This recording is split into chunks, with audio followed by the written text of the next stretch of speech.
बिस्मिल्लाहिर्रहमानिर्रहीम। अस्सलाम वालेकुम व्यूअर्स, मैं खुश आमदेद कहता हूँ आपको इनसाइट पर जावेद मलिक के साथ अपने दुबई स्टूडियो से। हम नजर डालते हैं पाकिस्तान में होने वाले वाकयात को बैनुल अक़वामी तनाज़ुर में। और जैसे कि आप जानते हैं, गुज़िश्ता हफ्ता माजी से की गुमनामियों से नमदार होने वाले अचानक उन इंटेलिजेंस अहलकारों की तरफ से कुछ इंकिशाफात जो थे वो मंजर आम पर थे, और हम तो ये देखते रहे कि ये जो इंकिशाफात हैं इनका मकसद क्या है।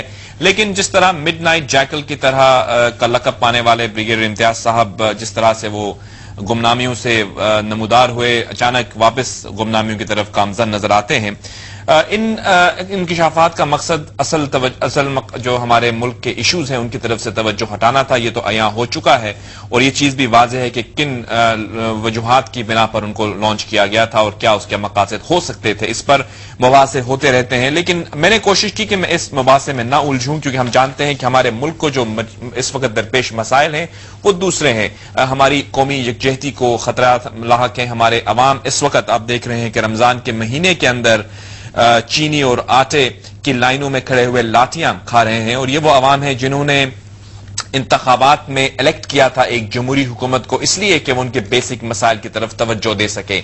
मेरी यहां पे जब मैं कहता हूं इलेक्ट किया गया था, तो इलेक्ट न सिर्फ उन लोगों को किया गया जो इस वक्त जो बाद में चल के हुकूमत में आए, बल्कि वो तमाम लोग, चाहे वो किसी भी सियासी जमात से ताल्लुक रखते हैं। अवाम ने जब अपने मेंबर ऑफ पार्लियामेंट को इलेक्ट करता है कोई अवाम, तो वो यही उससे तवक्को करता है कि वो उसके मसाइल की तरफ तवज्जो दे सके। क्या वो जमहूरियत का सफर जिसका ख्वाब हम सब ने देखा था, जब आमिर से छुटकारा हासिल करने के बाद हमने अपने मुल्क में जमहूरियत को मुस्तहकम करने के जो ख्वाब देखे थे, किस हद तक हम उनमें पूरे उतरे हैं? कि क्या एक माजी से कोई साबिक अहलकार, जिसको कुछ लोग ये भी कहते हैं कि चले हुए कारतूस का लफ्ज भी इस्तेमाल किया गया उनके लिए, हमने देखा नेशनल प्रेस में, वो आए और उन्होंने हमारी सियासत को धर्म भरम करने की कोशिश की। क्या मकासद हैं? जमहूरियत के खिलाफ कौन साजिशें कर रहा है? और हमारे जमहूरी लीडरान जिनको इलेक्ट किया गया है, क्या वाकई वो इसके अहल हैं कि वो हमारे मामलात को हल कर सके? मेरे साथ लाइन पर होंगे इस वक्त पाकिस्तान मुस्लिम लीग नून और पाकिस्तान पीपल्स पार्टी से दो members of parliament. Ahsan Iqbal साहब पाकिस्तान मुस्लिम लीग नून को रिप्रेजेंट कर रहे हैं, और मेरे साथ लाइन पर होंगे पाकिस्तान पीपल्स पार्टी की तरफ से डॉक्टर आयतुल्लाह दुरानी, जिनको बुलाने का एक मकसद ये भी है कि वो मिनिस्टर ऑफ स्टेट हैं इंडस्ट्रीज के, और जैसे कि हम जानते हैं कि शुगर क्राइसिस वक्त हमारे मुल्क को दरपेश है। तो हम गुफ्तगू का आगाज करेंगे दुरानी साहब से। अस्सलाम वालेकुम दुरानी साहब। वालेकुम अस्सलाम। दुरानी साहब, जब हम सब ने मिलके वोट डाले और ये नई जमहूरी हुकूमत अमल में आई, तो अवाम की तवक्कुआत यकीनन अपने उरूज पर थी। आज रमजान के महीने में जब हम देखते हैं कि चीनी और आटे की लाइनों में लाठियां बरसाई जाती हैं अवाम के ऊपर, तो आप क्या समझते हैं कि कहां पे गलतियां हुई हैं जिनके नतीजे में आज हम शुगर क्राइसिस देख रहे हैं, आटे की किल्लत हो रही है? और बिजली के बहरान की तो बात मैं करता ही नहीं हूं, क्योंकि उसके बारे में हम किसी और प्रोग्राम में करेंगे। आप मिनिस्टर ऑफ इंडस्ट्रीज हैं, मिनिस्टर ऑफ स्टेट, बताइएगा कि ये जो क्राइसिस डेवलप हुआ है इसकी वजूहात क्या हैं? देखिए जावेद, आप समझते हैं और आप जानते हैं कि इस वक्त क्राइसिस नाम का कोई चीज है नहीं। माल की वाफिर मिकदार मौजूद है। अब से थोड़ी सी मैनेजमेंट में ऐसा हो गया था कि बीच में कुछ जखीरा अंदोजों ने उठ करके कुछ माल को होल्ड रखा था, जो इस हुकूमत को, चाहे वो केंद्रीय हुकूमत है, चाहे इसकी सूबाई हुकूमत है, चाहे वो पंजाब में है, चाहे मरकज में है, इन हुकूमतों की एक शानदार कामयाबी को देखते हुए कुछ साबका द्वार के लोग थे, उन्होंने कुछ शुगर को होल्ड रखा, जिसकी वजह से यूटिलिटी स्टोर्स में तो कुछ दिनों के लिए माल की फरावानी कम हो गई थी, और वो खरीदारी हुई। खरीदारी को किसी तरीके से कुछ शुगर मिले जो जिनका ताल्लुक फैसलाबाद से था, तो साबका अदवार के लोगों के हुकूमती लोग थे, उनके लोग नुमाइंदे उसमें शामिल थे, वज़रा भी शामिल थे। तो मौजूदा हुकूमत ने क्या कर दिया कि उसने 38 रुपए का और सूबाई हुकूमत ने 40 रुपए का सस्ता बाजार के हवाले से पूरे मुल्क में एक रेट को डिक्लेयर किया, लेकिन उन्होंने होल्ड रखा।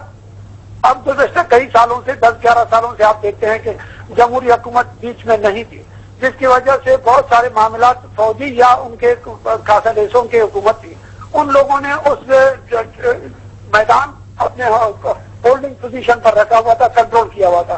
तो इस मनापली को, इस ताकत को तोड़ने के लिए जमहूरी हुकूमत, चाहे मरकजी है चाहे सूबाई हुकूमतें थी, उन्होंने आखिर पहल करना शुरू किया। आपने देखा कि इस क्राइसिस से एक फायदा यह हुआ کہ وہ اوپن مارکیٹ میں آ کر کے ان کی نشاندہی ہونے لگی. اس سے پہلے تو کبھی ان کی لیکن ابھی بھی ہم دیکھ رہے ہیں جو رپورٹس آ رہی ہیں کہ جو قیمت مقرر کی گئی ہے اس قیمت پر میسر نہیں ہے ان کو چینی. جی میسر ہے بالکل. آج میں خود ہی تمام یوٹیلیٹی اسٹورز میں جہاں تک ہماری فراوانی ہو رہی ہے مسلسل فراوانی دے رہے ہیں. چینی کی کہیں بھی قلت نہیں ہے اور پنجاب حکومت نے بالکل طاقتور طریقے سے نمٹنے کی کوشش کی ہے اور وہ میرے خیال میں 100% کامیابی ہو رہی ہے.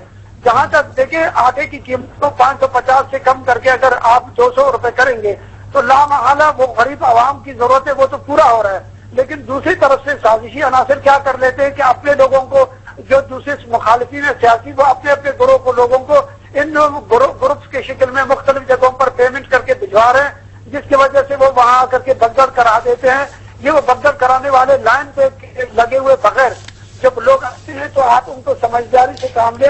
آپ دیکھیں کہ پورے ملک کو آپ ان کی نشاندہی کریں کہ وہ لوگ پھر وہ ان کے وہ جو مخالفین ہیں جو صوبائی حکومت کے مخالفین یا مرکزی حکومت کے پالیسیوں کے خلاف والے لوگ ہیں اقتدار پر پہلے کچھ لوگ یہ بھی کہتے ہیں درانی صاحب کہ بہرحال آپ نے ایک ایمرجنسی میجرز لیتے ہوئے یوٹیلیٹی سٹورز کے ذریعے جو ہے وہ یہ ممکن بنایا کہ کچھ چینی اگر اس کی قیمت کم ہوئی ہے. لیکن دیکھیے ہم ایک ایگریکلچرل ملک ہیں. ہماری اقتصادیات کا جو تمام رجحان ہے وہ ایگریکلچرل کے اوپر ہے. تو کیا ایک ایگریکلچرل ملک کو اس قسم کے مشکلات کا سامنا ہونا چاہیے؟ کیا صرف یوٹیلیٹی سٹورز کے ذریعے ہی چینی سستی ہو سکتی ہے؟ کیوں نہیں فری مارکیٹ کے اندر ہمارے ملک کے اندر جو ہے وہ عوام کو رسائی ملے چینی آٹے کی؟ یہ تو بیسک نیڈز ہیں اس کی. دیکھیں چینی کی فراہمی سب سے 4 مہینے کے لیے چینی بڑھا ہوا ہے. اس وقت 12 لاکھ ٹن موجود ہے جبکہ کرشنگ سیزن عید کے بعد فوراً شروع ہو رہے ہیں سندھ کی سطح پہ. تو اگلے سیزن بھی آپ کا شروع ہو رہا ہے تو کرشنگ کسی صورت میں بھی کہیں کوتاہی نہیں ہے کمی نہیں ہے. دوسری طرف سے آٹے کی اور گندم کی بمپر کراپس ہونے کے بعد آٹا اتنا زیادہ وافر مقدار میں موجود ہے اور اتنا سستا ہے کہ میرے خیال میں دنیا کی تاریخ میں کسی جگہ پہ. ہم بات کرتے ہیں احسن اقبال صاحب بھی میرے ساتھ لائن پر ہیں, مسلم لیگ نون کو ریپرزینٹ کرتے ہیں. السلام علیکم احسن اقبال صاحب. جیسے کہ آپ بھی مختلف چینلز میں اور میڈیا میں نمودار رہے ہیں, آف کورس ان چیزوں کو ریبٹ کرتے رہے پچھلے ہفتے میں جو کہ ایک میں سمجھتا ہوں اننیسیسری ڈائیورژن آئی تھی بریگیڈیئر امتیاز یا ان کے کچھ اور دوستوں کی صورت میں. جو ریئل ایشوز ہیں اس وقت ہم دیکھ رہے ہیں, بحران جو ہم دیکھ رہے ہیں الیکٹریسٹی کا اپنی جگہ پہ ہے لیکن اس کی بات ہم بعد میں کریں گے. جو چینی اور آٹے کا بحران ایک طرح سے کریٹ کیا گیا غالباً غیر جمہوری قوتوں کی طرف سے ہوگا جو سازشیں کرتی رہتی ہیں جمہوری حکومتوں کے خلاف. اس کو ڈیل کرنے میں پنجاب میں بھی اور سینٹر میں بھی کیا اسٹیپس جو لیے گئے ہیں وہ عوام کو رسائی جو ہے دے سکیں گے چینی اور آٹے کی طرف؟ شکریہ جاوید صاحب. پہلی بات تو یہ ہے کہ جو آپ کی ابتدائی گفتگو تھی اس میں آپ نے کہا کہ عوام کی توقعات پوری نہیں ہو سکیں. آپ جانتے ہیں کہ 18 فروری کو پاکستان کے عوام نے ایک تبدیلی کے لیے ووٹ دیا تھا. ہماری بدقسمتی یہ ہے کہ اس تبدیلی کے ایجنڈے کو بس پش ڈال دیا گیا ہے اور سٹیٹس کو اور جنرل مشرف کی پالیسیز کو اسی طرح چلنے دیا گیا ہے جس کی وجہ سے عوام وہ تبدیلی نہیں دیکھ رہے جس کی انہیں توقع تھی. چینی کے بحران کا جہاں تک تعلق ہے اس کے 2 محرکات ہیں. پہلی چیز تو یہ ہے کہ جب گندم کی قیمت 900 روپے سے اوپر رکھی گئی تو اس کے ساتھ یہ ہوا کہ اس بات کا اندازہ نہیں رکھا گیا کہ دوسری جو اجناس اور فصلیں ہیں ان پر اس کے کیا اثرات ہوں گے. لہذا کسانوں نے شوگر کین کو کم اگایا اور گندم کی زیادہ بوائی کر دی جس کی وجہ سے گندم کی پروڈکشن تو زیادہ ہوئی, شوگر کین کی پروڈکشن گھٹ گئی. فروری کے پہلے ہفتے میں حکومت پنجاب نے مرکزی حکومت وفاقی حکومت کو تحریری طور پہ آگاہ کر دیا تھا کہ چونکہ شوگر کین کی کلٹیویشن کم ہوئی ہے لہذا اس بات کا امکان ہے کہ چند ماہ کے اندر چینی کی کمی کا سامنا کرنا پڑے گا اور جو سٹاکس ہیں وہ بھی اس قدر نہیں ہے کہ اس کمی کو پورا کر سکے. لہذا وفاقی حکومت بروقت چینی کی امپورٹ درآمد کرنے کے لیے کارروائی کرے. افسوس سے کہنا پڑتا ہے کہ فروری سے لے کے آج تک اس انفارمیشن کے اوپر کوئی قدم نہیں اٹھایا گیا جس کا نتیجہ یہ ہے کہ ملک کے اندر جو شوگر کی کمی تھی اس پر جو سٹاکسٹ ہیں اور جو مل اونرز بھی ہیں بعض انہوں نے اس کو فائدہ اٹھایا اور ایک ایسا بحران پیدا ہو گیا جس کی سزا ایک عام آدمی کو ملی. جو صوبائی حکومت ہے اس نے پنجاب میں اس کے باوجود کہ مرکزی حکومت نے 50 روپے کے اوپر مل اونرز کے ساتھ